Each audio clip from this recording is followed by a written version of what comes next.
বৃষ্টির দিনে কিন্তু গ্রামের মানুষদের রান্নাবান্না করতে অনেক অসুবিধে হয়, বিশেষ করে যারা লাকড়ির চুলায় রান্না করে। আর যাদের ঘরে ছোট বাচ্চা কাচ্চা রয়েছে তাদের তো আরো বেশি অসুবিধে হয়, কারণ বারবার বাচ্চাদের খাবার গরম করতে হয়। তবে এখন কিন্তু কঠিন কাজকে সহজ করার অনেক বিকল্প পদ্ধতি রয়েছে।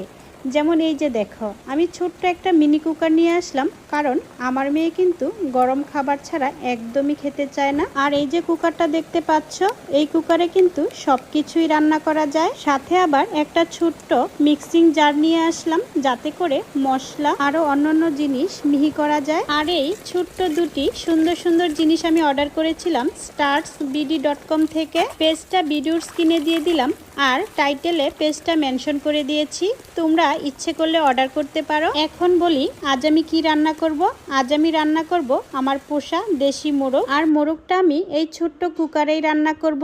রান্না করার জন্য কিছু মশলা মুচমুচা করে ভেজে নেব। আর এই যে দেখো, এখানে হচ্ছে সুইচ অন অফ। এই কুকারগুলোতে মাছ ভাজা থেকে শুরু করে যে কোনো ভাজাভাজির কাজ করা যায়। এখন ভাজা মশলাগুলো গুঁড়ো করে নেব। আমি তো প্রথমে ভেবেছিলাম এই ছোট্ট মিক্সারে গুঁড়ো করা যাবে না, তারপর দেখলাম যে শুধু এক চাপেই খুব সুন্দর করে গুঁড়ো হয়ে গেছে। আসলে ছোট মরিচে যে ঝাঁজ বেশি থাকে, এগুলোই হচ্ছে তার প্রমাণ।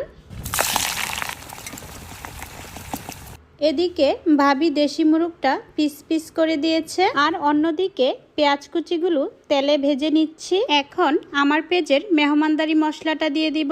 এই মশলাটা দিলে কিন্তু আর কোনো মশলার প্রয়োজন হয় না। আর সাথে দিয়ে দিলাম লবণ। আমার এই মশলা দিয়ে যে কোনো মাংস রান্না করলে খেতে কিন্তু ভীষণ মজা হয়। আমার রেস্টুরেন্টের সকল রান্না কিন্তু আমি এই মশলাটা দিয়েই করে থাকি। তবে আজ যেহেতু আমি মিক্সারে একটা মশলা গুঁড়ো করে দেখিয়েছি, সেজন্য সেই মশলাটাও দিয়ে দিলাম। তবে মেহমানদারি মশলাটা পরিমাণ একটু কম দিয়েছি, নয়তোবা গুঁড়ো করা মশলাটা দেওয়ার কারণে মশলার পরিমাণটা বেশি হয়ে যাবে। কারণ আমার এই মেহমানদারি মশলাতে আদা রসুনের পাউডার থেকে শুরু করে সকল মশলা একসাথে দেওয়া আছে।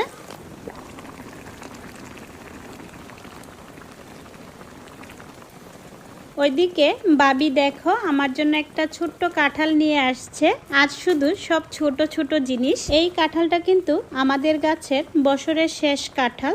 দেখো কাঁঠালের কালারটা দেখতে কতটা সুন্দর, খেতেও কিন্তু একদম কড়া মিষ্টি। ওইদিকে কুকারে রান্না করা হচ্ছে, এদিকে আমরা কাঁঠাল খাচ্ছি। রান্নাটা কিন্তু প্রায় শেষ পর্যায়ে। ভিডিওটা শেষ করার আগে তোমাদেরকে আমার রেস্টুরেন্টের ঠিকানাটা বলে দিচ্ছি।